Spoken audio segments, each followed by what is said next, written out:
This is English Tutor Hub official channel, and welcome back to our English lesson where learning English feels like art.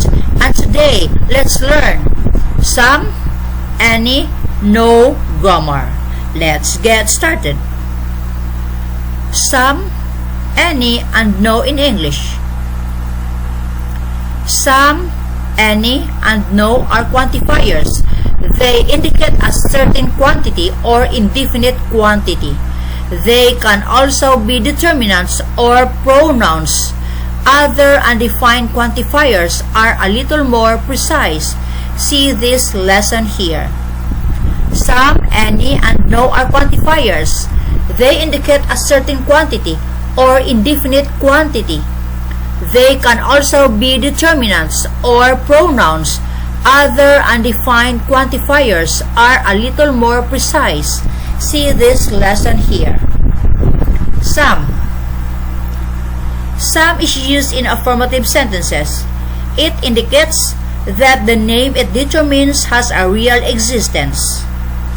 Some is used in affirmative sentences. It indicates that the name it determines has a real existence. I would like some sugar with my coffee. I would like some sugar with my coffee.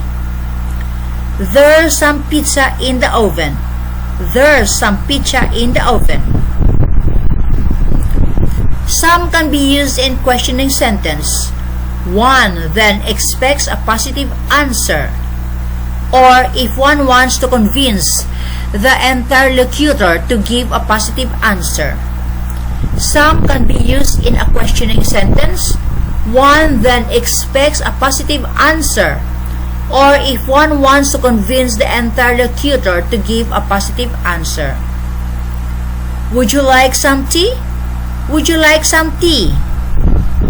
Would you like some more information? Would you like some more information? Could you give me some water?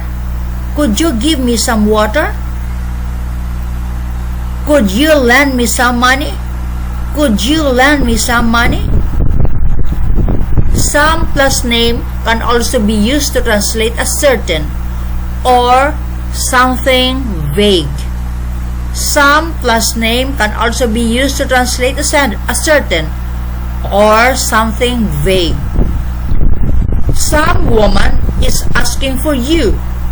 Some woman is asking for you.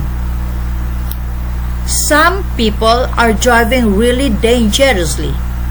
Some people are driving really dangerously. Some plus number equals about or around. He lives some 3 kilometers from here. He lives some 3 kilometers from here. Some can be used to express appreciation. Some can be used to express appreciation. He's some singer. He's some singer. That's some beer. That's some beer. Any. Any. Any is used in negative sentences to indicate that the name it determines has no or perhaps no real existence. Any is used in negative sentences to indicate that the name it determines has no or perhaps no real existence. He doesn't have any friend. He doesn't have any friend. There aren't any eggs in the fridge. There aren't any eggs in the fridge. I didn't buy any. I didn't buy any. It is also used in interrogative sentences when it is not known whether the element to which it refers has a real existence or not. It is also used in interrogative sentences when it is not known whether the element to which it refers has a real existence or not.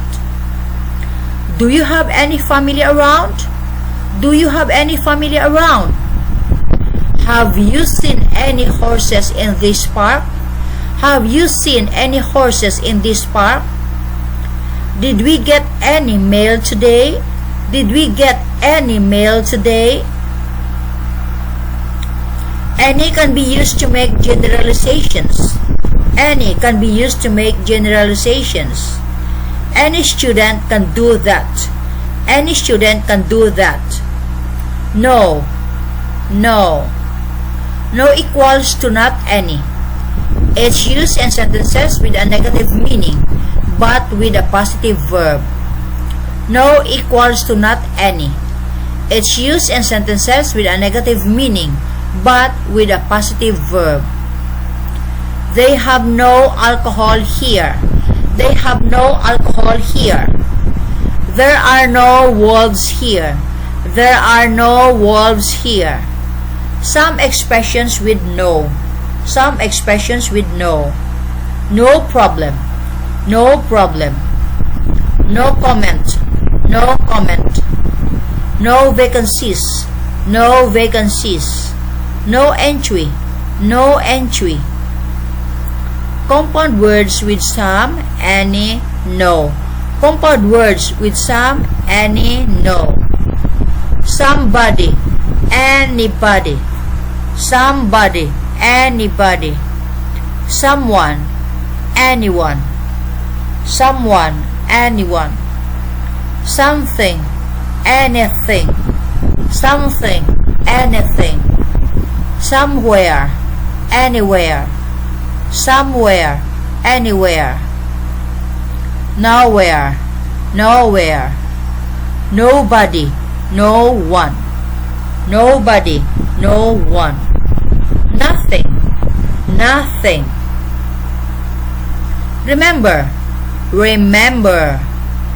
Compare the following sentences.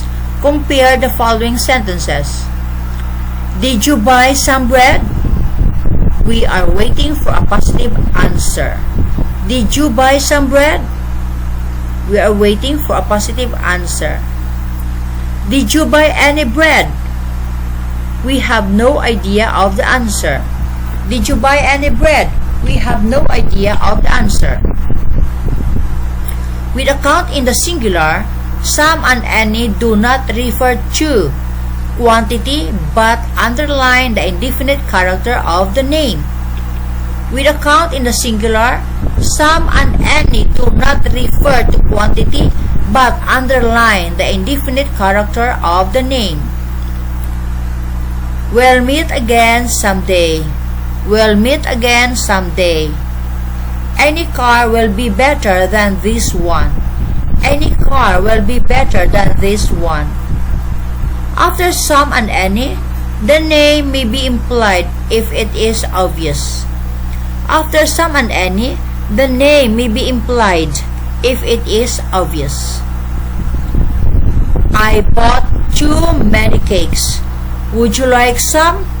No, I don't want any. I bought too many cakes. Would you like some? No, I don't like. No, I don't want any.